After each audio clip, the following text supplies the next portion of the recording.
everyone and welcome to my channel Knowledge Fusion। Last video में हमने 11th pattern के बारे में पढ़ा था, समझा था कि उसकी कोडिंग जावा में कैसे हो सकती है। जिन लोगों ने वो वीडियो नहीं देखी है, मैंने उसका लिंक डिस्क्रिप्शन बॉक्स में डाल दिया है, आप उसे वहां से देख सकते हैं। आज हम 12th पैटर्न के बारे में पढ़ने वाले हैं, समझने वाले हैं कि इस पैटर्न को हम जावा में कैसे कोड करेंगे। आपने अभी तक जो लास्ट 11 पैटर्न्स पढ़े हैं, ये उनमें से सबसे ज्यादा डिफरेंट है, और जिन लोगों ने पुराने पैटर्न्स अभी तक नहीं पढ़े हैं, पहले वो लोग वो वीडियोस देख लें। तो आज हम इसको ऑब्जर्व करते हैं पैटर्न को और समझते हैं कि इसको कैसे सॉल्व किया जाएगा। सबसे पहले हम फर्स्ट स्टेप दैट इज हमारा जो सिंटेक्स होता है प्रोग्राम का, वो लिखेंगे। हमेशा जावा की स्टार्टिंग क्लास से की जाती है। क्लास को एक पर्टिकुलर नाम दिया जाता है जो आपके प्रोग्राम को डिफाइन करता है, आपके प्रोग्राम को एक्सप्लेन करता है। मैं पैटर्न का प्रोग्राम कर रहा हूं तो मैंने क्लास को नाम दिया है पैटर्न, और मैं 12th क्वेश्चन कर रहा हूं पैटर्न का, तो मैंने अपनी कन्वीनियंस के लिए उसको नाम दिया है पैटर्न 12। उसके बाद मैंने लगा दिया कर्ली ब्रेस। कर्ली ब्रेस लगाने के बाद मैंने अपना मेन फंक्शन लिखा है। मेन फंक्शन क्या करता है? आपकी पूरे प्रोग्राम की प्रोसेसिंग में आपकी हेल्प करता है। मेन फंक्शन लिखने के बाद मैंने लगा दिया कर्ली ब्रेस। यहां तक हमारा step 1 that is the syntax part complete हो चुका है। अब बारी आती है स्टेप 2 की। स्टेप 2 में हमें वो वेरिएबल्स देने होते हैं जो हमारे प्रोग्राम को सॉल्व करने में हमारी हेल्प करते हैं। मैंने यहाँ पे दो वेरिएबल्स लिए हैं, इंट i, j। i मैंने लिया है रोज का लूप चलाने के लिए, j मैंने लिया है कॉलम्स का लूप चलाने के लिए। हॉरिजॉन्टल लाइंस जो होती हैं उन्हें हम बोलते हैं रोज, जिनका लूप चलता है i से, और वर्टिकल लाइंस जो होती हैं जिन्हें हम बोलते हैं कॉलम्स, उनका लूप चलता है j से। अब सबसे पहले हमारा काम क्या होता है? अब हमें पैटर्न को ऑब्जर्व करके हमें i और j की स्टार्टिंग और एंडिंग बतानी होती है कि कहां से रो शुरू हो रही है और कहां पे खत्म हो रही है, और कॉलम कहां से शुरू हो रहा है कहां पे खत्म हो रहा है। तो पहले तो हम ये देख लेते हैं ये कहां से शुरू हो रहा है। फर्स्ट रो की बात कर रहे हैं हम, पहले तो काउंट कर लेते हैं रोज कितनी है। 1 2 3 4 5 रोज है, टोटल 5 रोज है हमारे पास। और अब कॉलम्स देख लेते हैं कहां से कहां तक है। फर्स्ट कॉलम 1 से शुरू हो रहा है, 1 पे ही खत्म हो रहा है। सेकंड 1 से शुरू हो रहा है, सेकंड रो जो है उसमें जो फर्स्ट कॉलम है वो 1 से शुरू हो रहा है और थर्ड पे खत्म हो रहा है, थर्ड कॉलम पे। नेक्स्ट रो में 1 से शुरू हो रहा है, 5 पे खत्म हो रहा है। नेक्स्ट में 1 से 7 और लास्ट 1 से 9। यानी कॉलम्स इस फॉर्मेट में सब शुरू तो 1 से हो रहे हैं पर खत्म हो रहे हैं 1 3 5 7 9 पर। मुझे एक बात बताइए, अगर मैं इसे first row, third row, fifth row, seventh row और 9th रो मान लूं, मान लीजिए कि मैं सिर्फ ऑड रोज की बात कर रहा हूं। मैंने इसको मान लिया फर्स्ट रो, इसको थर्ड रो, इसको फिफ्थ रो, इसको सेवेंथ रो, इसको 9th रो। तो इससे क्या होगा?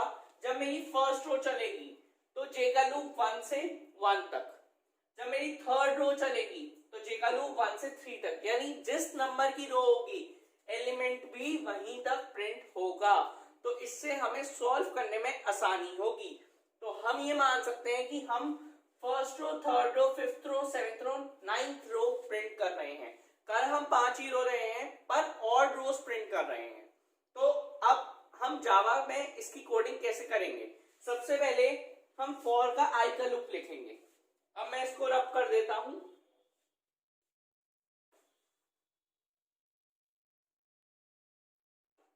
हम सबसे पहले i इज इक्वल्स टू 1, हमारी फर्स्ट रो से स्टार्टिंग हो रही है तो हमने लिखा i इक्वल्स टू 1। ठीक है, अब हमें इसके बाद फर्स्ट रो के बाद कौन सी रो प्रिंट करनी है? Third row. और ऐसे कहां तक हमें जाना है? 9 तक जाना है, 9th रो तक जाना है। First row, third row, fifth row, seventh row, 9th row. तो मुझे पता है कि 9th रो तक जाना है तो मैंने लिख दिया i is lesser than equals to 9। यानी कि जब तक मैं 9th रो तक नहीं पहुंच जाऊं तब तक ये लूप रन करता रहे। अब मुझे 1 के बाद थर्ड रो पे जाना है, यानी फर्स्ट रो के बाद थर्ड रो पे जाना है, तो मुझे 2 का इंक्रीमेंट करना पड़ेगा। 1 में जब मैं 2 ऐड करूंगा तभी 3 आएगा। तो इस बार मैंने अपडेशन में i प्लस इक्वल टू चढ़ाया है। इससे क्या होगा? i प्लस इक्वल टू चलाने से क्या होगा कि आपकी जो i की वैल्यू है अब वो 2 से इंक्रीज करेगी। अब वो कैसे करेगी, जब मैं ट्रायल रन सॉल्व करूंगा तब आपको ये चीज क्लियर हो जाएगी। अब हम चलाते हैं जे का लूप। जे का लूप सब स्टार्टिंग हो रही है 1 से, तो हमने लिख दिया j इक्वल्स टू 1, हमने इनिशियलाइज करा दिया j equals to 1, j is lesser than equals to i। ये कंडीशन हमने क्यों लिखी, देखिए फर्स्ट रो है तो 1 तक चल रहा है, थर्ड रो है तो 3 तक चल रहा है, फिफ्थ रो है तो 5 तक चल रहा है, ठीक है। यानी कि जो जिस नंबर की रो है उसी नंबर तक जे रन कर रहा है, यानी जिस नंबर की रो होगी अगर 1 होगा तो 1 तक चलेगा, 3 होगी आई की वैल्यू तो 3 तक चलेगा, 5 होगी तो 5 तक, 7 होगी तो 7 तक और 9 होगी तो 9 तक। इसलिए और j प्लस प्लस एक एक से इंक्रीज हो रहा है, 1 2 3 4 5 6 एक एक से इंक्रीज हो रहा है, इसलिए j प्लस प्लस। अब इसकी वर्किंग देखते हैं कि ये कैसे परफॉर्म होगा। सबसे पहले i is equals to 1, 1 is lesser than equals to 9, क्या 1 9 से छोटा है, कंडीशन बिल्कुल ट्रू है, आप लूप के अंदर आ गए। j equals to 1, j equals to 1 हमने यहाँ राइट हैंड में लिख लिया है, j is lesser than equals to i, j की वैल्यू है 1, i की वैल्यू है 1। अच्छा अब हम इसको रन कर रहे हैं तो मैं इसको ना रब कर देता हूं, हम देखते हैं हमारा आउटपुट क्या सेम आता है जो हमें चाहिए। आपने पहले पैटर्न को ऑब्जर्व कर लिया है, अब मैं इसे रब कर रहा हूं।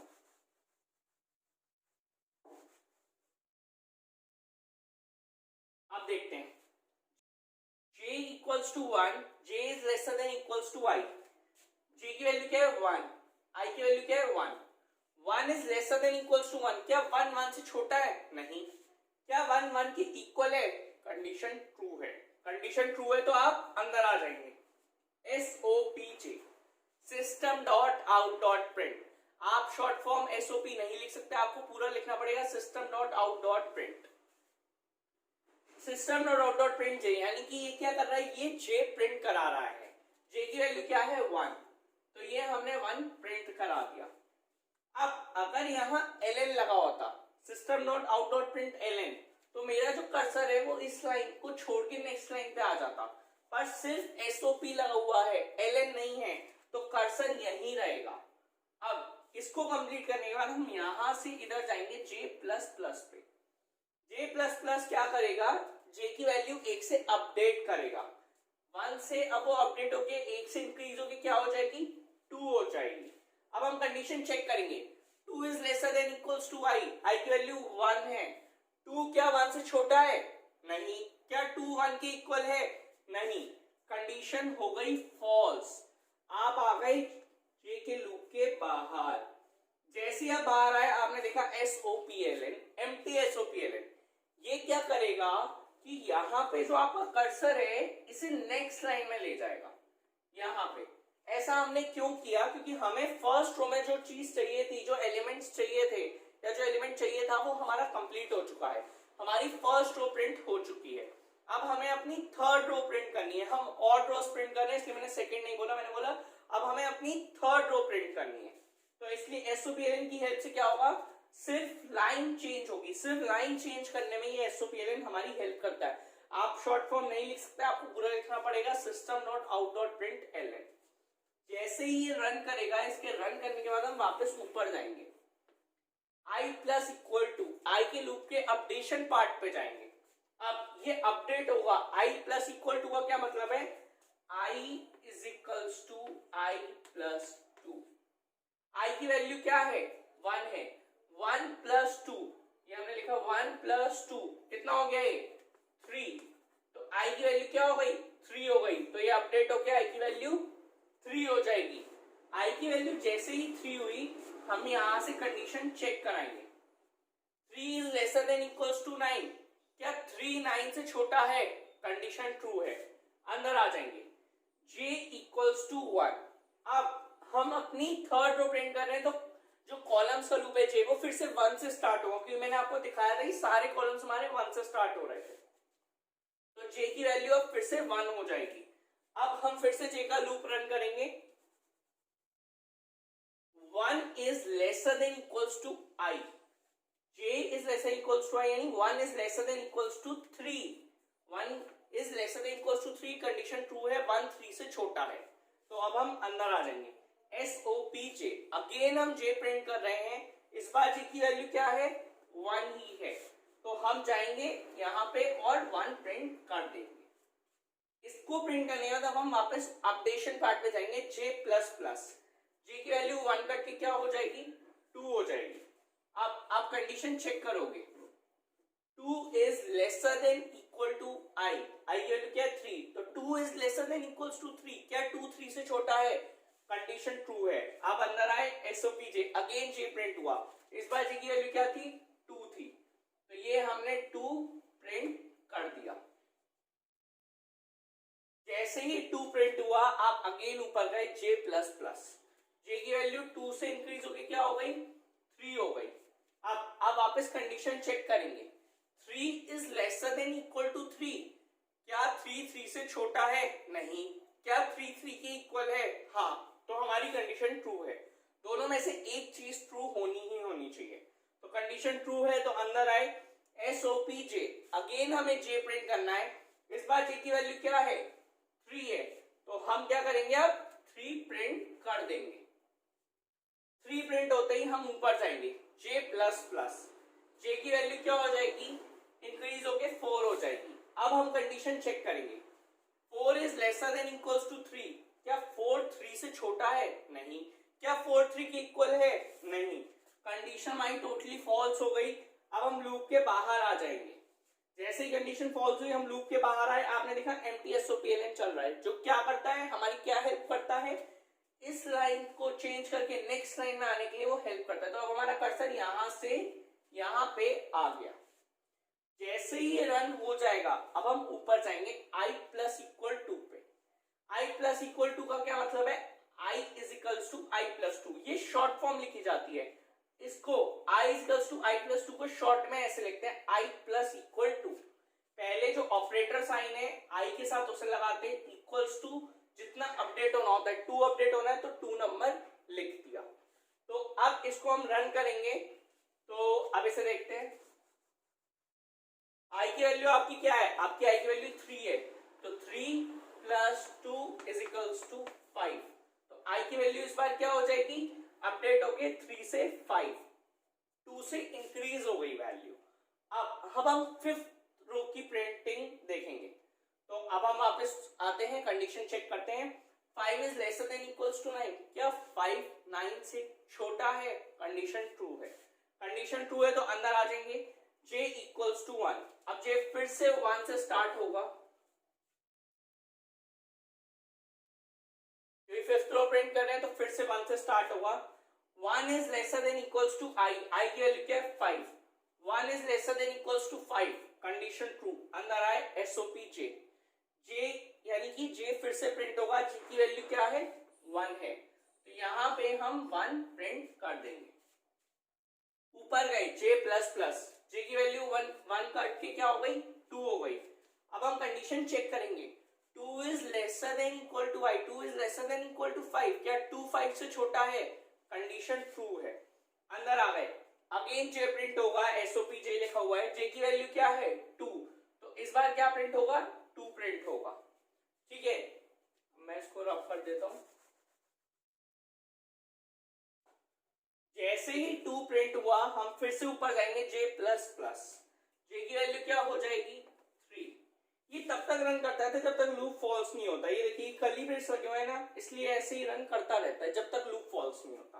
तो j प्लस प्लस होते ही j की वैल्यू 1 से इंक्रीज हो गई, 2 से अब 3 हो गई। अब हम वापस कंडीशन चेक करेंगे, 3 is lesser than equals to 5, क्या 3 5 से छोटा है, कंडीशन बिल्कुल ट्रू है, अंदर आ जाएंगे SOPJ, अगेन j प्रिंट हो रहा है, इस बार j की वैल्यू क्या है 3, तो 3 प्रिंट हो गया। अब ऊपर जाएंगे j प्लस प्लस, j की वैल्यू 3 करके क्या हो जाएगी 4, कंडीशन चेक करेंगे, 4 is lesser than equals to 5, क्या 4 5 से छोटा है, कंडीशन ट्रू है, अंदर आ गए SOPJ, अगेन j प्रिंट हुआ, इस बार j की वैल्यू क्या है 4 है, तो ये मैंने 4 प्रिंट कर दिया।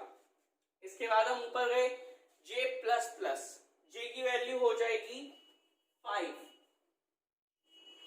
अब हम कंडीशन चेक करेंगे, 5 is lesser than equals to i, क्या 5 5 से छोटा है, नहीं, क्या 5 5 की इक्वल है, हाँ, कंडीशन ट्रू है, दोनों में से एक भी चीज ट्रू होती है तो ट्रू माना जाता है। 5 5 के इक्वल है, अंदर आ जाएंगे SOPJ।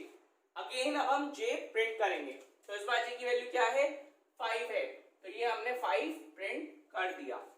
अब जैसे ही हम ऊपर जाएंगे J प्लस प्लस, J की वैल्यू हो जाएगी 6। अब चेक करेंगे 6 is lesser than equals to 5, condition false, क्योंकि 6 ना ही 5 से छोटा है ना ही 5 के इक्वल है, तो ये हो गई कंडीशन फॉल्स। आप लूप के बाहर आ गए, आपने देखा एम्प्टी एसओपी लाइन, जिसने क्या किया आपके कर्सर को यहां से नेक्स्ट लाइन इधर ले आया। सिर्फ इतना सही काम होता है एसओपी लाइन का। जब आप ऊपर गए आपकी आई की वैल्यू 2 से अपडेट होती है, तो इस बार 5th रो कंप्लीट होने के बाद अब 7th रो प्रिंट होगी। तो अब आई की वैल्यू 7 है, तो जे का लूप 1 से 7 तक चलेगा। सेम मेथड से जैसे मैंने फर्स्ट, थर्ड और 5th रो प्रिंट कराई है, सेम मेथड से 7th और 9th रो प्रिंट होंगी। कैसे? जब आई की वैल्यू 7 होगी तो 1 से 7 तक लूप चलेगा, तो 1 2 3 4 5 6 7 इस तरीके से प्रिंट हो जाएगा, और लास्ट में 1 2 3 4 5 6 7 8 9 पूरा का पूरा 9th रो प्रिंट हो जाएगी। जब आई की वैल्यू ये 9 होगी तो जे का लूप 1 से 9 तक चलेगा और ये 9 तक प्रिंट हो जाएगी। जब ये प्रिंट होगी कर्सर यहां से नेक्स्ट लाइन यानी इधर आएगा, फिर क्या होगा एसओपीएलएन की हेल्प से कर्सर यहां से इधर आया। अब हम जब ऊपर जाएंगे i प्लस इक्वल टू, तो आई की वैल्यू 2 से अपडेट होगी, तो आई की वैल्यू 9 से अपडेट होगी 11 हो जाएगी। अब जब कंडीशन चेक होगी क्या 11 is lesser than equals to 9, क्या 11 9 से छोटा है? नहीं। क्या 11 9 की इक्वल है? नहीं। तो ये हो जाएगी कंडीशन फॉल्स, और ये फॉर के लूप के, आई के लूप के हम बाहर आ जाएंगे। बाहर आते ही आप देखेंगे कि आपको क्वेश्चन कंप्लीट हो चुका है, और बेसिकली आप ये भी देखेंगे कि जो आपको आउटपुट चाहिए था वो आपको आउटपुट बिल्कुल मिल चुका है। यही हमने आउटपुट देखा था, बस इसमें एक ट्रिक करनी थी। हमें रोज को 1 2 3 4 5 ना मान के हमें और रोज माननी थी, फर्स्ट रो, थर्ड रो, 5th रो, 7th रो, 9th रो। और ऐसा हमने क्यों किया? ताकि हमारा जे का लूप प्रॉपर चल सके, ताकि हमारे कॉलम्स प्रॉपर चल सके, 1 से 1, 1 से 3, 1 से 5, 1 से 7, 1 से 9, क्योंकि हमारे जो कॉलम्स थे वो ऑड थे। पहला वाला 1 पे खत्म हुआ था, दूसरा 3 पे, फिर 5 पे, फिर 7 पे, फिर 9 पे, वो ऑड नंबर्स पे खत्म हो रहे थे, और वो भी एक एक की गैप से। तो इसलिए हमने आई का यानी कि जो रोज का लूप था वो 1 3 5 7 9 चलाया। तो आई होप कि आपको ये वीडियो क्लियर हुआ होगा, आपको क्वेश्चन ढंग से समझ में आया होगा। अगर ये वीडियो पसंद आई हो तो इसको लाइक करें, शेयर करें और चैनल को सब्सक्राइब करना ना भूलें। और एक इंपॉर्टेंट बात, अगर आपको कोई भी कैसा भी डाउट है या कोई भी क्वेरी है तो आप मुझे कांटेक्ट कर सकते हैं। मेरी मेल आईडी, मेरा कांटेक्ट नंबर और मेरी इंस्टाग्राम आईडी डिस्क्रिप्शन बॉक्स में अवेलेबल है। Have a good day.